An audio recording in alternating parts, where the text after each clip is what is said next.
So one of the things that help a business sustain itself is the ongoing generation of opportunities. And today I have with me Philip Mazloumian, who actually is one of our special consultants, partners at the Academy, who's been helping the Academy for the last 2 years now, Philip. 2 years, yeah, in building our awareness and driving the various visibility that we have. And Philip, why don't you give us a little bit of your background so that we let our audiences know a bit more about yourself? Firstly, I want to say thank you for this opportunity. Yeah. Really excited for this, to teach people about this. But yeah, so I started my career back in 2007, just when the recession kicked off. Perfect timing. One of the recessions. Yeah, one of the recessions. Yeah. Sometimes I say I've only ever known recessions. So it started in 2007. But my background is psychology. That was the area of study that I had. But decided that although I was interested in how humans thought and operate, didn't want to go down the psychiatry or the psychology element. So I entered the marketing industry. And so I have been in the marketing field maybe for about 13 odd years. In 2015, I set up my own marketing agency and ran that for about 5 years. And then I moved to create a consultancy. And that's how then we came together around 2 years ago. And throughout that journey, I've worked with a variety of different organizations, from small startups through to SMEs, right through to the largest international organizations around the world. And that has enabled me to see a whole variety of different strategies and tactics on how to generate leads, how to acquire customers more profitably, and so on, and to really develop systems in marketing so these activities are consistent in the results that they bring for our clients. So yeah, that's a little bit about me. So one of the things, Philip, that a lot of entrepreneurs, SME business owners are going to want to hear is, you know what, how do we get started? You know, I want to improve the visibility of my business, my brand, to drive more traffic, to achieve more sales. Yeah. So I know it's a loaded question, but how can we help our audiences dissect the various elements there? Yeah. Understood. I think when I have met a number of organizations, especially at the SME level, they're not very clear on where they're going. So it's hard to develop a strategy when you don't know the end goal prior. Generally, in this situation, I would advise first determine what is the ultimate goal for that business. You know, maybe you want to create a company that's going to be handed down to the next generation to the other, right? Or maybe you want to, sell the business after a few years, or maybe you want to take it public. Once you know, first of all, what is the end goal, not just your sales strategy, your marketing strategy, your operational strategy, all these will align to help you achieve that goal in the quickest time possible. So yeah, I would say start there. First clearly identify what is it that you want from the business. You know, when you're describing the simple process, it's what's coming to mind is, unfortunately or fortunately, you know, a lot of business owners, entrepreneurs got thrown into the deep end. In other words, maybe they got displaced from a job, something happened, and the only way to actually make it is to start selling their own product and services. And in a way, they, by default, found themselves running a business where maybe they haven't had the time to really think about this end in mind. And, you know, when I set up the Academy a long time ago, I had a vision of, you know what, the concept was to inspire one more. And what is that is just because somebody took the time to share with me some insights that got me to improve my sales, and I saw a whole new world open up for me. I saw the possibilities, and I'm forever thankful for that person, that I want to share a lot of my insights with other professionals to help them uncover worlds that were unknown to them because of their selling capability improvement. So I went out with that, but then realized, you know what, it's like 1 second. When do I know I reached my ultimate destination? And that's where sometimes realizing that more doesn't necessarily means better. More means more headaches and more less time with family, with your loved ones. So really finding that balance for the entrepreneurs is key. So deciding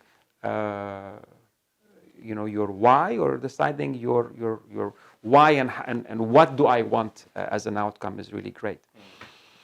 So now I have decided, okay, and then let's say I want to build a business that allows me to sell the enterprise in the next 5 years and be able to exit and live off the value of the business that I've built. Yeah, understood. So in that situation, really, you need to build the business around the needs of the future buyer. Okay, right. So the value of what value is somebody's willing to pay for.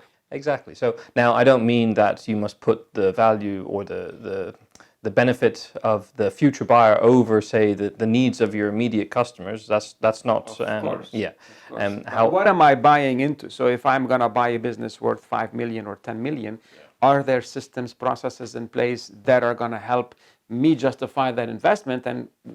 And is it possible for that business to go even beyond? Exactly. I mean, if anybody wants to learn more about this, there's a great book, Built to Sell, which delves into this topic in more detail. But yes, you need to be able to show to the future buyer or buyers that there are scalable, repeatable, consistent systems that are going to be generating and delivering results, or in this case, cash flow, profitable cash flow, consistently over and over.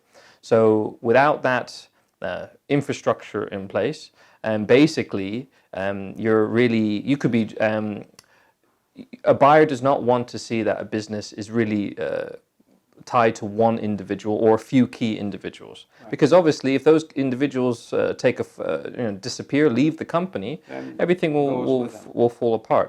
I'll throw at you something here, Philip. When I started the academy, and that was about 2010, maybe the YouTube and Facebook were maybe in their infancies. There wasn't as much, let's say, population there, and having a YouTube video was like, wow, you have a video on YouTube.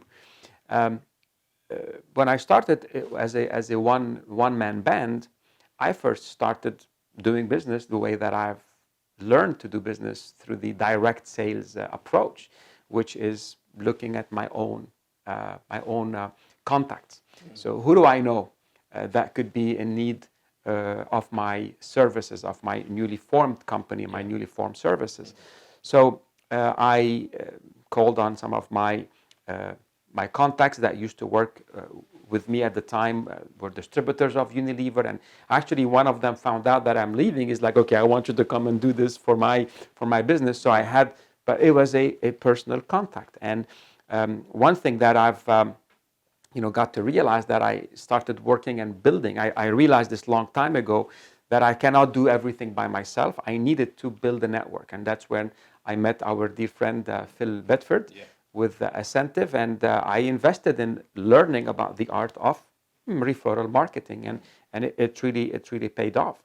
So I think today I want to maybe go beyond. I think if you're a business owner and there's plenty of green grass. So first, this is gonna get you covering your possibly immediate opportunities, helping you build your cash flow. However, I think now I want to go a few steps forward. So today, we're very fortunate. We have more than 4 or 5 consultants, partners with the academy, like yourself, and the business is no longer dependent on me as an individual. So what can you tell people that are watching that want to make this shift, that are able to go in, I would say, duplicating and building scale? So let's look at lead generation. Okay, so what can someone do to start improving their visibility online, not just to generate awareness, but eventually to generate the awareness with potential customers that can convert? I think what you said is absolutely correct. When you're in the starting phases of a business, generally your resources will be limited. So you have a certain amount of runway of which you need to be able to start generating profitable cash flow as soon as possible. So a lot of people do overlook the fact that they have a gold mine within their phone, Yeah. or their contact list, and they really need to start farming those individuals to create opportunities which can give that initial injection or that initial pulse. And just to say that the biggest fallacy out there is people think, you know what, I don't want to put my friends or family on the spot. I don't want to maybe abuse of their relationship. And what I tell people out there is, you won't. Trust me. Okay, actually, your friends and family will hit themselves, or you're gonna kick yourself in the butt to realize that they actually just bought a product or service that is similar to yours, and it wasn't yours. And sorry to cut you, but you actually shared the story back in the days where you were selling knives door to door, and one of your colleagues had a family member who he decided not to contact for this very reason. That's right. And then a few days later came into the office to see that one of his colleagues had also known that family member and made a sale. Sorry. It's the guy's uncle. It was one of my salespeople. It was the guy's uncle who's a doctor, so has lots of moolah, lots of money. And the person, and the other rep, who's his neighbor, just went and knocked on the uncle's door, and the guy said, okay, come over. And he knew this kid. He didn't know his nephew was actually selling this product, and lost an opportunity just because he decided to wait. So for sure, time is of the essence in here to make this happen. And then just to add on, so once you get past that initial phase, there's a whole system and a framework that you can build just to maintain that. But I think we'll go a little bit further, because every business is so different and every sector they operate is so different. There is no one silver bullet in terms of a strategy, but there are a few things that I would recommend. One of them is, if your business, if there's competition in your sector, which most likely there will be, there's going to be more and more of it happening. Yeah. What you can do, you don't necessarily have to reinvent the wheel. Mm-hmm.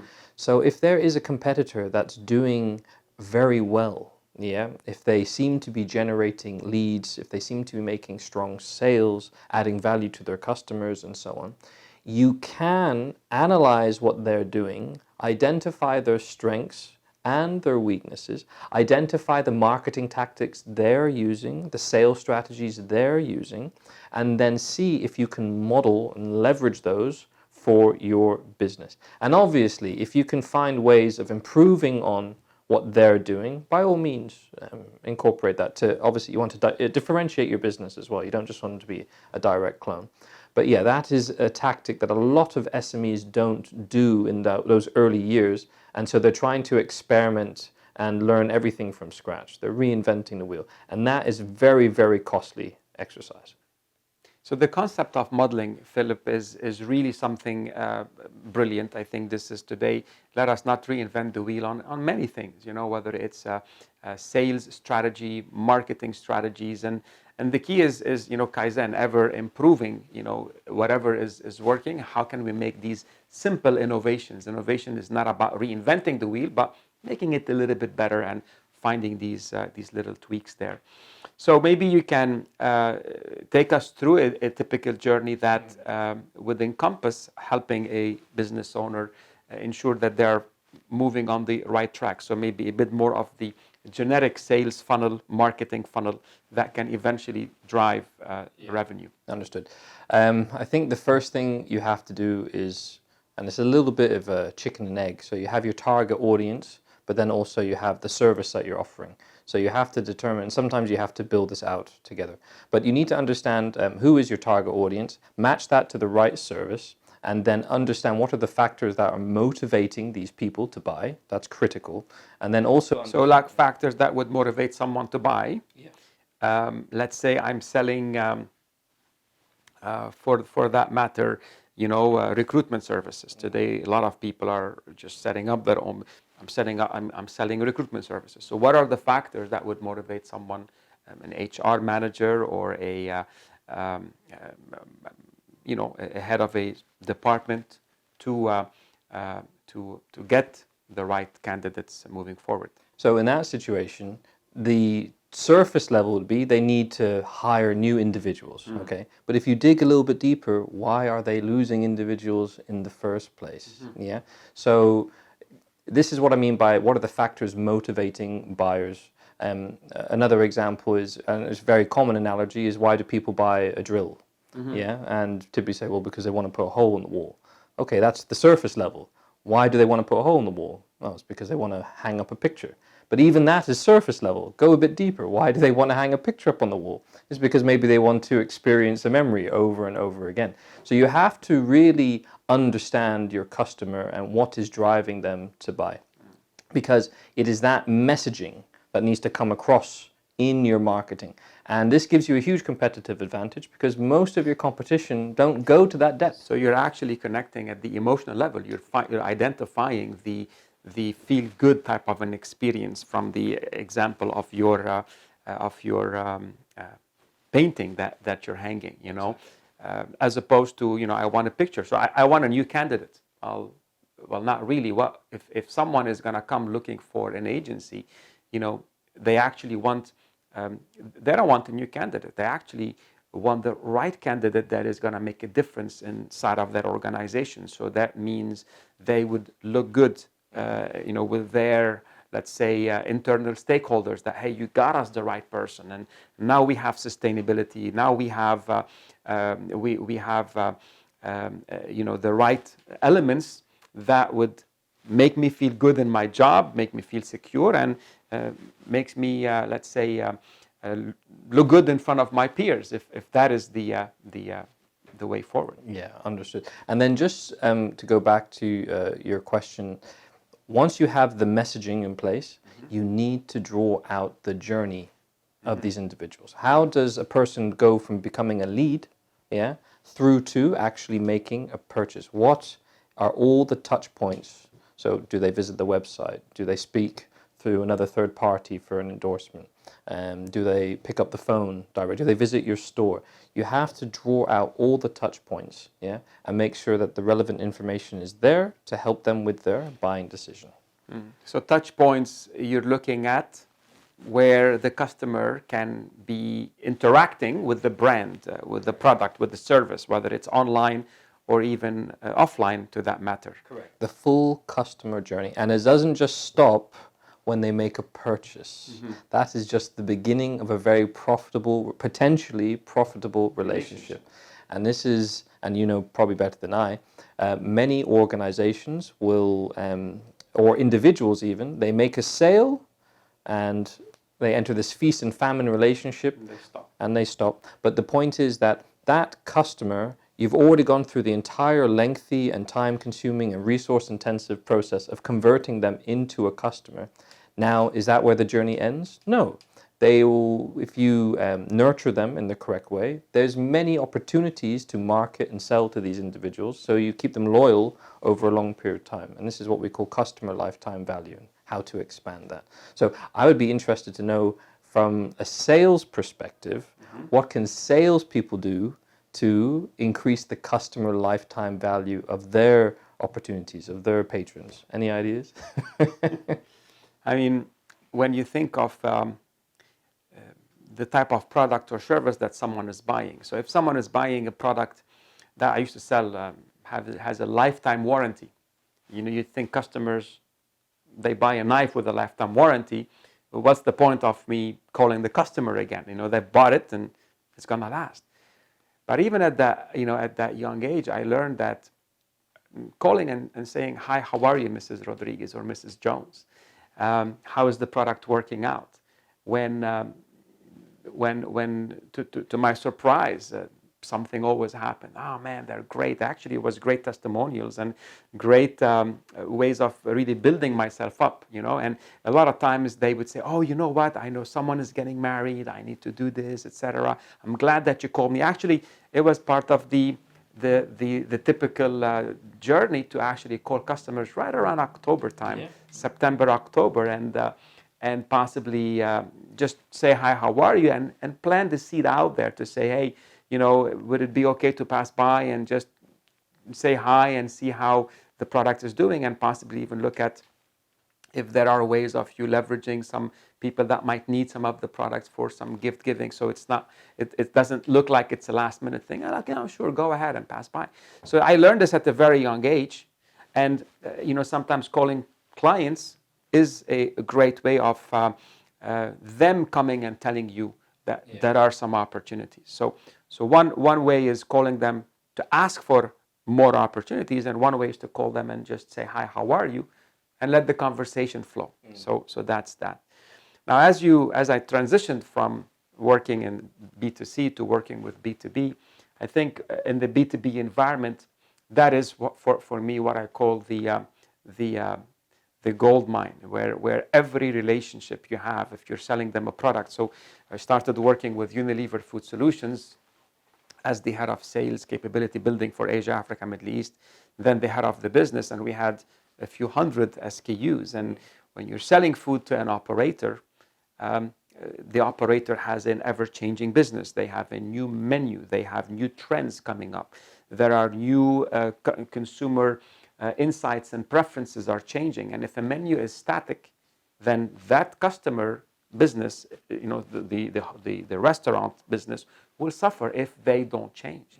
So having an ongoing relationship, coming in not to sell a product, but coming in to talk about trends, to talk about changes, is something that, and talk about what are the client want to do about it. I'll give you a story. I was, we are in the GCC markets, and I travel a lot to the Saudi market, and the landscape is changing very fast. A lot of food outlets are opening up, and a lot of our clients, as you know, are in the food service industry.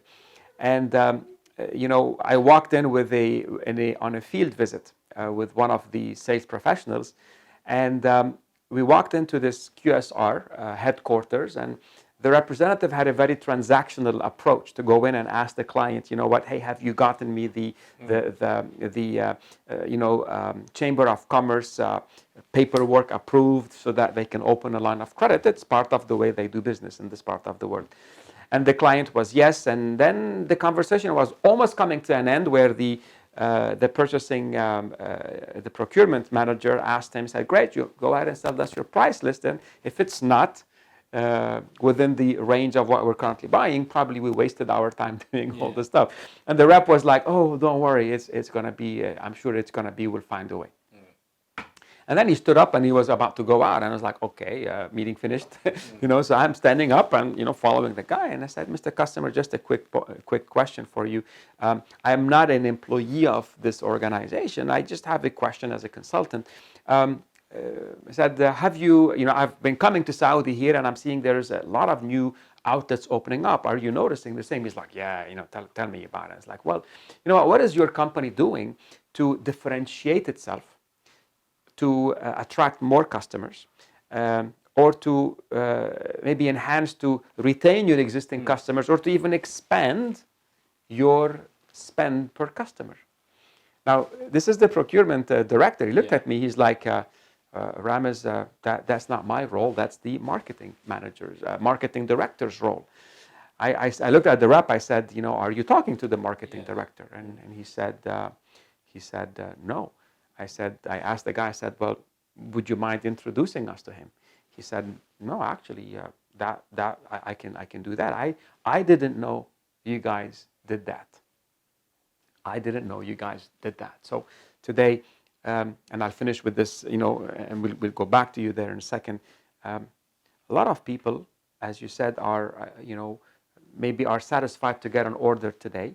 They're satisfied to move a product because the client has a need. I think today, this is going to be, you can say, old history, where if this is how you do business, you're going to miss a lot of opportunities, and that's what we want to discuss there. So that is, I think, a separate topic altogether. Yet I do appreciate the question, and we'll make it. We'll move on to you on that. And I think you can be more energy and resource efficient, which ties into the marketing element of this, when you want to stay in touch with your customers. So imagine if you want to stay in touch with your customers on a one-by-one individual basis. Depending on how many customers you have, key accounts you have, it might be more feasible than other businesses. But if you want to enter in the marketing realm, how to add value to this space is maybe you can arrange an event, for example. And this is where this event can be catered to meeting or adding value to those key accounts. As a group. Maybe it's possible that the attendees, all those key accounts, meeting each other, there might be some value for them individually, not just for you, but because you've arranged the event, you've hosted it, you get that positive publicity endorsement for doing that. So there are ways of leveraging marketing and sales to get the greatest bang for your time and effort, and this was just an idea. You know, I had one of my clients, Movenpick Hotels, several years ago, maybe 2014, 15. Movenpick Lebanon, in Lebanon, you know, things were a bit stale, and the sales and marketing director at the time came up with a brilliant idea. She goes, Ramez, you know, you're coming to Lebanon to do a program for our company, and would you mind if we can, you know, borrow you for another half a day, and we'd like to invite our corporate clients and give them a program on sales and negotiations. So if we can build goodwill with our clients, pharmaceutical companies, fast-moving consumer good, food manufacturers, etc. I mean, they use the hotel when they hold meetings, they do different things. The market is down. The hotel comes and does an event for, you know, it was 150 plus individuals. So they invited 2 or 3 people from each organization. They were able to reach to 50 plus organization, get individuals in the room, and it just made a big bang, because now the key account managers had something to talk about, and they had really goodwill after that conversation to go back to these, you know, these clients and get the ball rolling and looking at what is the next event coming and all these various things. You're getting my creative juices going now. So to expand on this even further, you can really break these initiatives, in my opinion at least, into 2 broad categories. One is what I call the customer loyalty initiative or program. Yeah. And this is about how do you get that client to stay loyal to your business? So how do you prevent them from going to a competitor? And by doing so, you retain their business and maybe even cross-sell and upsell to expand the value of that client's business. But then the second activity is what I call the referral program, the referral program. And this is whereby you can make those happy clients want to introduce you to like-minded, similar businesses, individuals, whereby they match your target audience, and it speeds up the whole sales cycle, because now not only are you getting a lead, but it's a warm lead. It's a very warm lead. It's coming from a friend, a trusted source. Exactly. And so again, that makes that initial customer, the lifetime value of that customer grows exponentially, because they're introducing to many other individuals that will help generate revenue and profit for your business. So just to touch on, from a marketing standpoint, you can develop these activities, these strategies, and you can incorporate. So for example, you know, a lot of people feel the need to call up a customer, and this is for generating referrals, and say, can I have you know, some details of people that might be in the need for our service. However, you can streamline that. What if your team created a landing page, for example, which explained the benefits and the features of a referral program for your company, and all you have to do is send that link to your happy customer to enter in the name and the details of the person that they want to connect you with. And that will automatically take their details and put it into a database, streamlining and making everything, if you use a sales CRM, streamlining and making everything a lot more efficient. So there are many ways that the sales and the marketing teams can come together. Right. I think here, if we were to remove that last thing you said, so having a streamlined process, the old approach, the direct sales approach, if you're in insurance or if you're in any other business selling, you know, that, it's a typical thing. It's a very normal thing to ask someone, hey, did you like my product? Did you like my service? Well, here's where you can really help me out. As you know, I can only, well, in the old knife days, I can only show products, Cutco, to people I know who I've been referred to. I usually don't like to go knocking on doors. Nobody wants to open. I don't want to go cold calling. People are, you know, are annoyed. Are annoyed by such calls, you know, wouldn't you? So I can only show products. I can only continue working by working through referrals, by word of mouth. So who do you know you think would be nice enough and kind enough to at least want to take a look at my products and service? Not necessarily buy it, because nobody knows if they want it or not if they don't see it. So anyway, that's the approach. And I believe this has to be in place. So today, I tell you, a lot of people are afraid of asking. I was talking with Alan yesterday, one of our consultants, and that topic came again. People are not comfortable in asking. They don't have the knowledge and skills of asking. So I think that is number one. You got to make that a habit. Second, imagine that in conjunction with what you said. So actually, we have a referral program for the academy. Maybe tell us 2 or 3 things in terms of why do we come up with that, and maybe the steps and stages that got us to where we are right now. So a lot of the people that are listening maybe can know about this new resource. So if they'd like to share the Inspire One More principles, so share what you learned with others, that's how you could do that. Go ahead. I think you have to break it down. I think there's 2 components to a successful referral strategy. The first part is most clients, if they, many clients will enjoy the services of a company, but why aren't they giving referrals automatically? Right. Yeah. So, you can probably break that down to, are they adequately incentivized to do so? So to me, it's ability and willingness. Are they able to do it, and are they willing to do it? So, exactly. So that's the first part. The second part is in terms of what is their fear in terms of giving you a referral. So, typically we say humans are motivated by pain or pleasure. Yeah, and with that being in mind, pain is usually a more powerful motivator than pleasure. Pain avoidance. Pain avoidance, exactly. Yeah, like, exactly. I want the pain. So when you develop a referral program, you really have to take these factors into account. And to give an example with the Academy for Sales that we do, we don't just incentivize the client to give a referral. We also incentivize the new lead, to actually want to partake or investigate the services offered by the Academy. So you need to make sure that you understand the psychology of both parties in that dynamic. Right. Yeah. And I'll tell you, the book Drive talks about intrinsic versus extrinsic motivation. And I think here the extrinsic, so the financial reward we have in place really isn't going to make someone stand up and do it. I think the financial reward is kind of a sign of goodwill, probably for the recipient more than for the giver.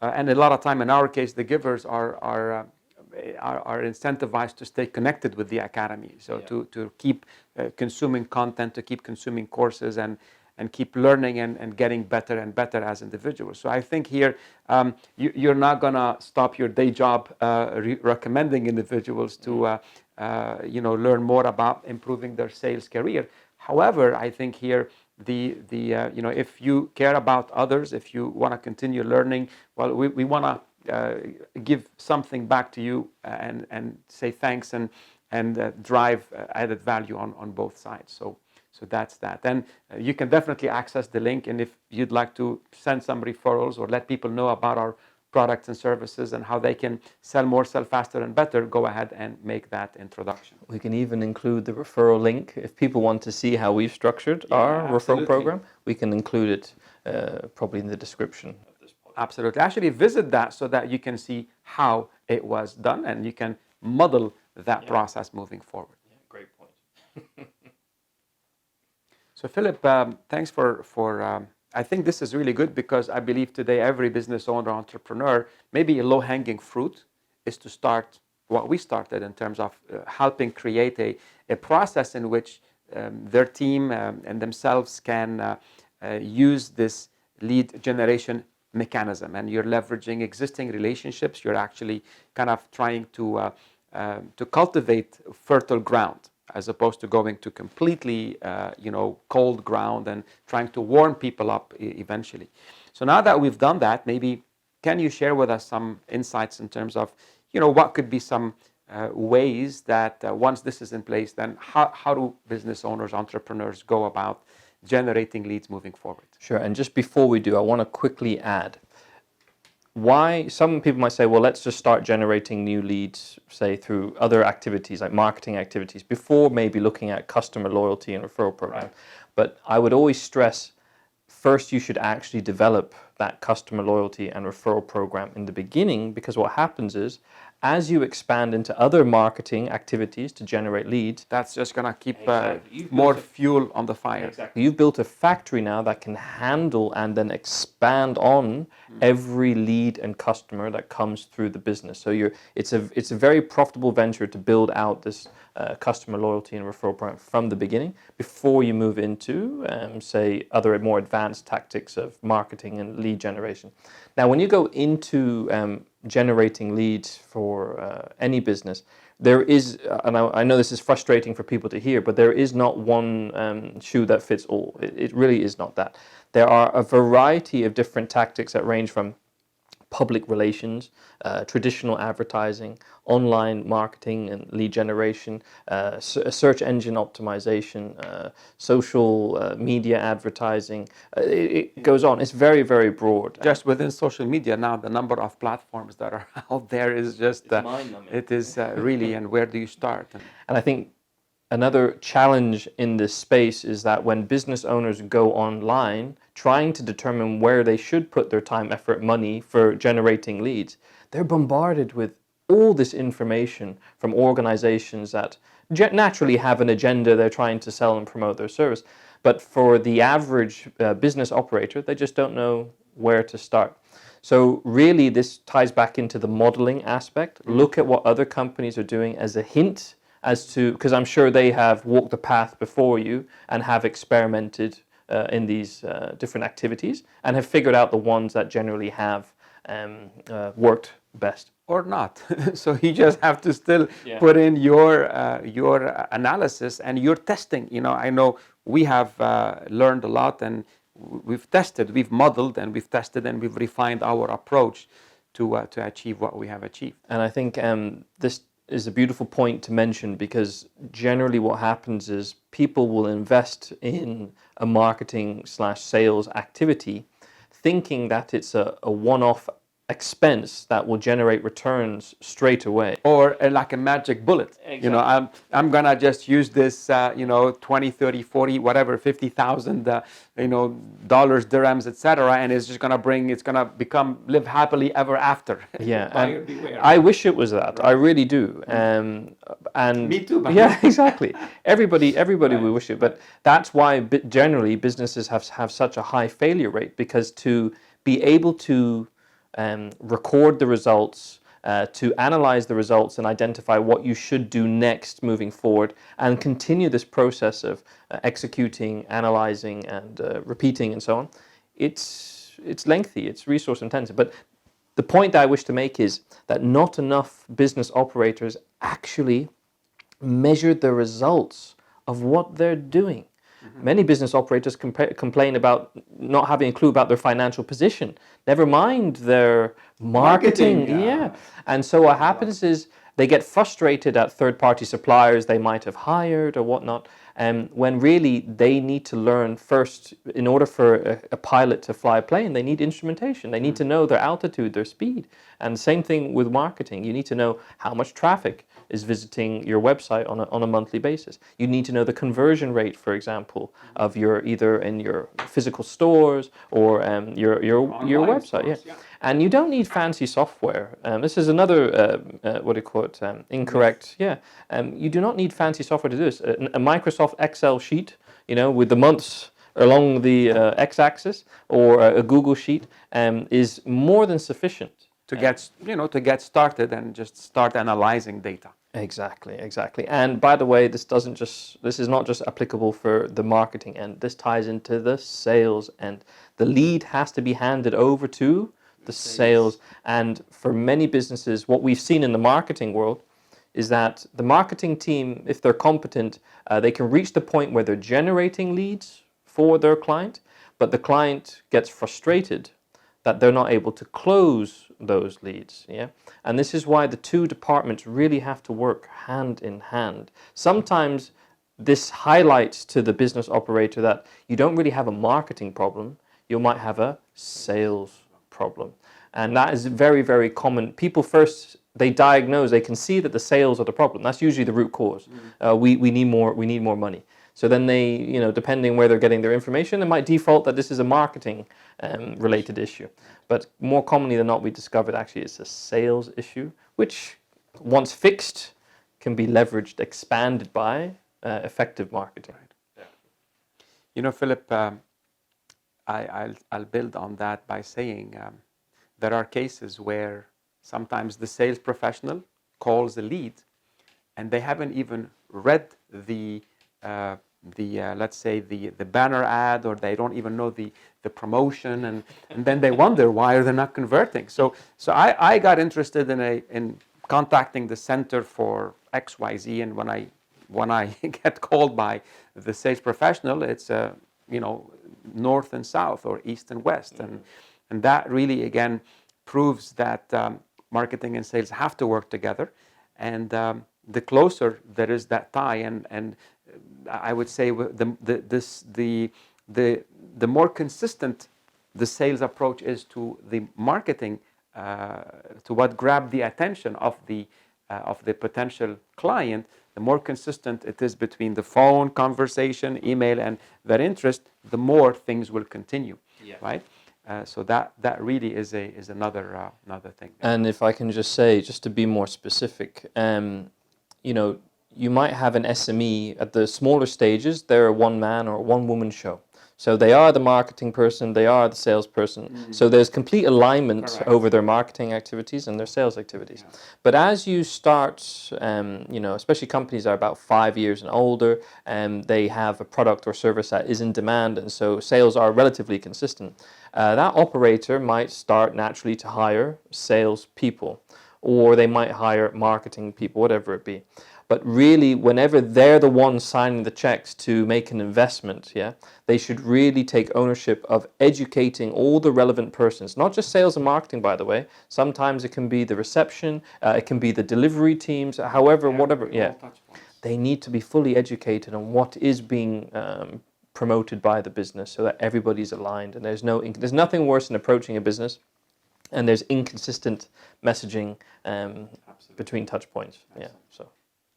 Philip, generating leads is great, but man, sometimes for those leads, some people could be window shoppers, some people might not necessarily become customers for a long period of time. So any tips on how do you generate leads with demand? So, I remember working with Honeywell, for example. I won't say in which country, but they had a situation where leads were coming in. However, the salespeople were complaining, this person's not ready for this product or service, or they vaguely have an understanding of what we do. This is not a high qualified lead. So in this situation, there are solutions and tools that can be used, and I just want to maybe touch on a few of what I've seen from my experience, which are usually the best. So very commonly people will use, if they have a problem that they're trying to solve or a goal they're trying to achieve, you take things into your own hands and you'll hop on to Google. They have the dominant market share of all search engines. They have the dominant market share in most places around the world. Now, what's very nice about Google's technology is, without getting things a bit too complex, is you're typing in a sentence, whether it's a question or maybe you already kind of know the solution, you're putting in a statement, whatever it be. We commonly call these keywords. Now, Google has tools such as Google Ads, and also Google owns YouTube, and YouTube is the second largest search engine after Google. But the whole point is that your target audience will be searching in phrases and keywords. If you can research, which is what we call keyword research. If you can research what are the most commonly searched for terms around your product or service, you can then actually commit resources to advertising for like Google Ads or YouTube Ads, and those ads will appear when certain, again, those high value keywords have been entered into the relevant search engine. So what happens is now, you're not just getting a person that may be looking for, I don't know, bed, for example. Let's put in bed, yeah? Someone types in bed, you get an inquiry wanting to buy a mattress, yeah? Or maybe if with bed, somebody puts an inquiry, but the issue is not say, buying a mattress. Maybe they're getting back pain, for example. So maybe they need a chiropractor, not so much buying a new mattress. Right. So you need to do research to determine what are the exact keywords relevant to Like better mattress or back pain, how do I fix it? Exactly. Or, you know, They're all within the same yes, realm, yes. but you want to make sure that so you don't waste money. You want to make sure that the keywords that you use are more specific to your product or service. Now, what's very common is we have people saying, okay, well, what about social media? What about social media? Yes, it's very important. I'm not detracting from it. There is one caveat, though, especially people that want to advertise on social media. Generally, across the social media platforms, when you advertise on them, you are doing so by what's called demographic targeting. Yeah, so you're putting the countries that you want your ads to be seen in, maybe the age ranges, and and so on. That doesn't necessarily tie into demand. Yeah, so maybe the right people, your target audience, are seeing your communication. Or maybe they're not ready yet. Yes, they're not in the market as of now for. So let's go back to the bed example, or sorry, the chiropractor. In this case, everybody could utilize their service, but if your back is not sore or you don't have a joint, you won't be hunting out a chiropractor. So this is what gives, say, Google and YouTube a little bit more of an advantage compared to, say, other social media platforms. Yes, you can build awareness, but you can also build awareness on Google and YouTube. At the same time, you can target people that are more likely to purchase your product or service because of this keyword targeting. So again, I'm not saying either one is bad or good, yeah, but generally from experience, focus putting your resources into, at least initially, into platforms that have this keyword targeting where you can actually leverage intent, demand. Right. So once this, again, it's about putting, if you're going to spend money, how can you get a quicker return on investment? Because the other approach is more of a long burn. So doesn't mean it's one or the other. It's like you're probably going to do some here and also eventually do some on the other side. But by the time one starts to get results, the other one might be able to generate some actions and drive some value there. And if I can just tie this into sales, this is a very common, I think there's overlap here in the sales function as well, because you see a lot of salespeople, especially near the end of the month or end of the quarter when their target is due, they start trying to find business, that need increases, and they put their time and energy in the wrong areas. Yeah, where maybe, but I'll let you. So maybe you can share some ideas there of what salespeople or SME business operators can do to actually focus their sales efforts more. So Philip, the question you're asking is, what can someone do to help achieve their target at the end of the month, or what can someone do in general to consistently drive activities and drive results? So everybody has 24 hours in a day. Yeah, we're familiar with that. However, how you allocate your time and your efforts, what can people do? So in marketing, we can focus on activities where there's keywords to make sure we're talking to people that have the most intent. As a salesperson or a business operator that looks after sales, sure. What can they do? Okay, I think what comes to mind is existing customers. So today, if I have a client base that are buying consumables, right? So my 80-20, 80% of my business is coming, 80% is coming from 20% of my customers. So am I protecting my base? Am I playing, the best offense is a defense. So am I seeing the multiple stakeholders, decision makers within the buying units of the clients that I'm visiting? Have I done all my research to better understand where could there be gaps in adding value to my clients through whatever product or services that I am offering?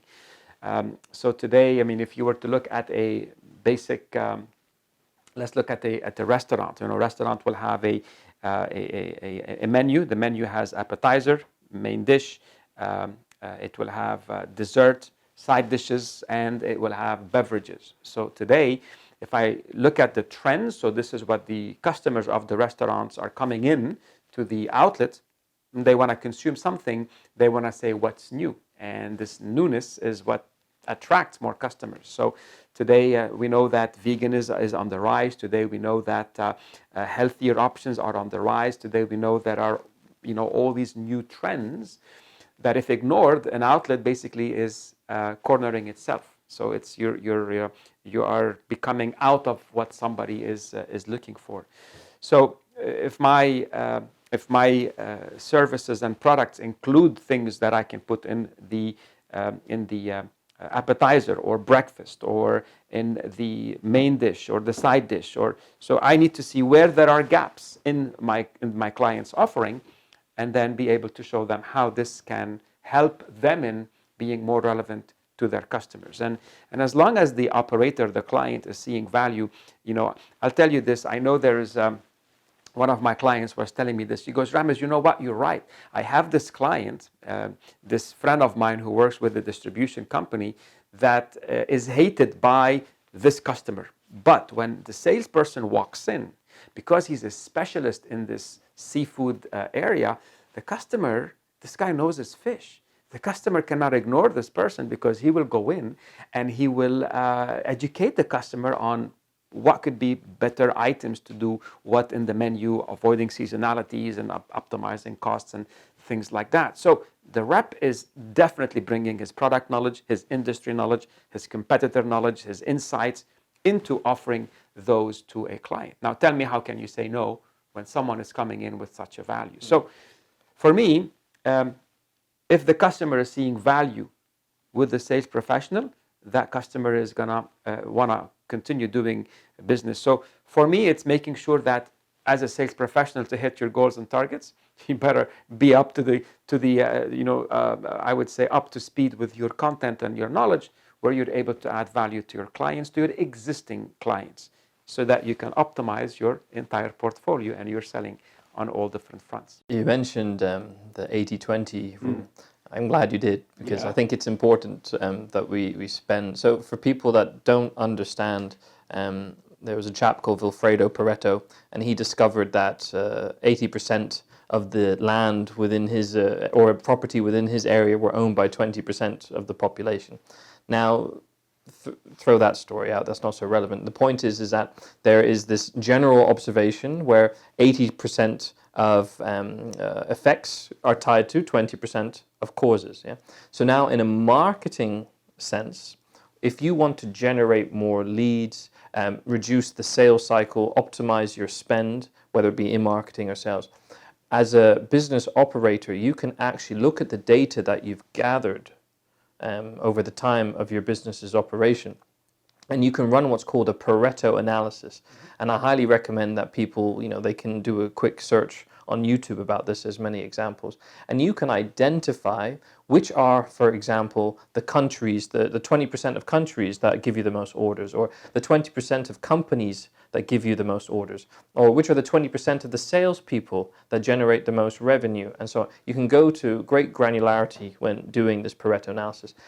Now, once you know who these 20% are, you can ask yourself, how do we get more of that 20% and less of the 80%?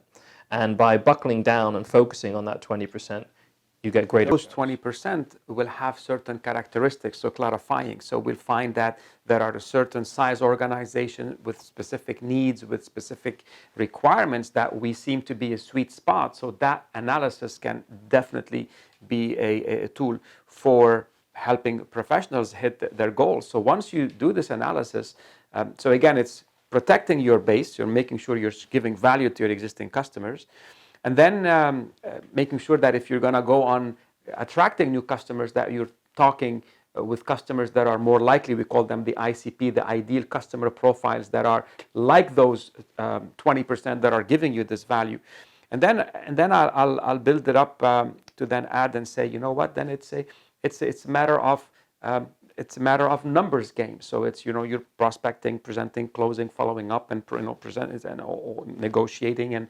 And if you know your percentages, if you need, let's say, if you have a 40% conversion ratio from the time a lead is there for it to be closed, and you need to hit a certain number of, and the average deal, let's say, is 25,000, right? And so 25, let's say you have 10 inquiries, or you start with 10 opportunities and you convert 4, so that's 4 times 25 is going to be 100,000 for the month.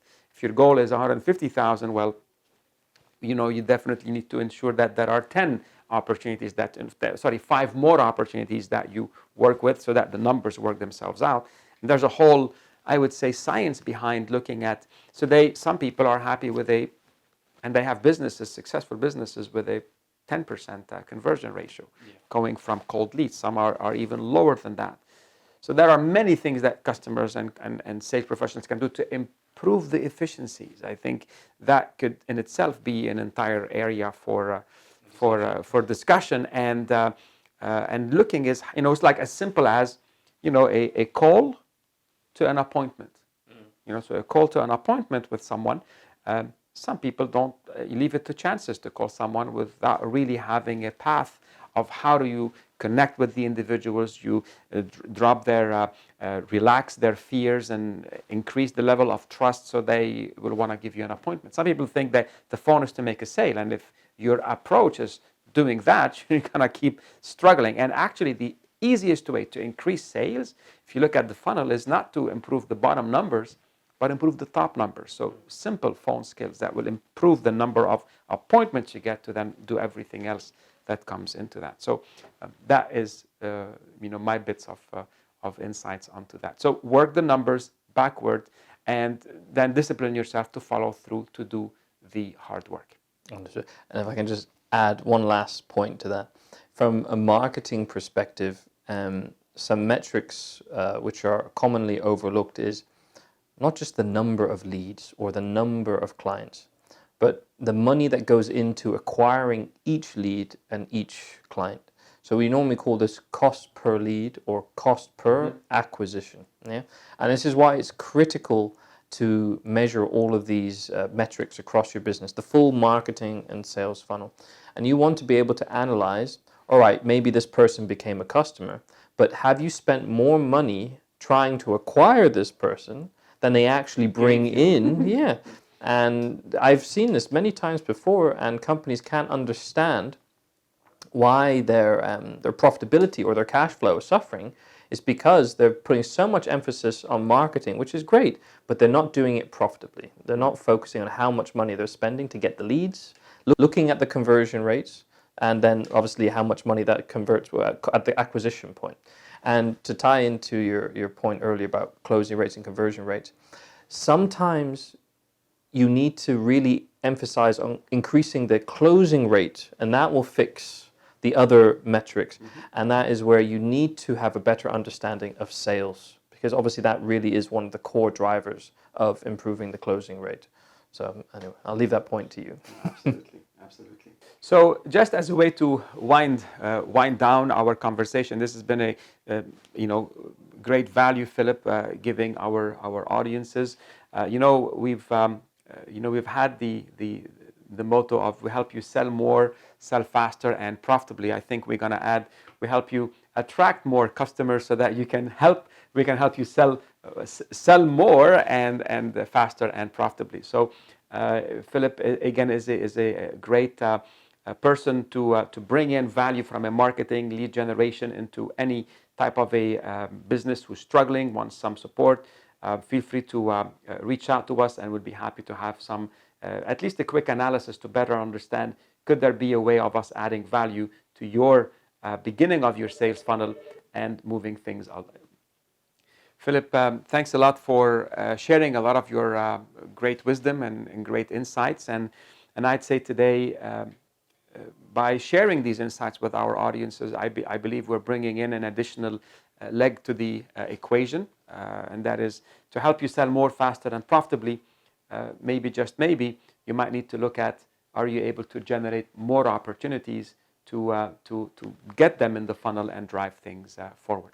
And if I can just add, very commonly from my experience, where people believe they have a marketing issue, yes, that's true, there's definitely areas that can be improved, but 99% of the time, the lack of a clear understanding of how to do sales in terms of a knowledge and skill standpoint, as well as then also a framework, a process standpoint, this really will cripple the business, because there's no point in pumping a lot of water at the top of a funnel, but there's a blockage in the funnel. It's a waste of money and resources.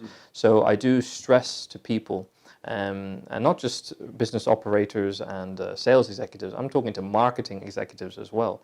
Learn about sales. It really is the skill that will release that funnel and allow the leads to close consistently if you want to break free of that feast and famine. So yes, thank you for everything you do, and I highly recommend that people do invest in this area. I think we are one or two conversations away of getting what we want. We either will know how to have them or we don't, and that's what we're talking about in here is today. I see this a lot of time. People leave the selling skills to chance, and they have as Brian Tracy talks about, an adventure with words. They just see what comes out. They wonder, why didn't it close? Well, while they could have done so much. So absolutely, it's really a balancing act, and for sure, great insight. So again, helping you to sell more, sell faster, and profitably. Until next time.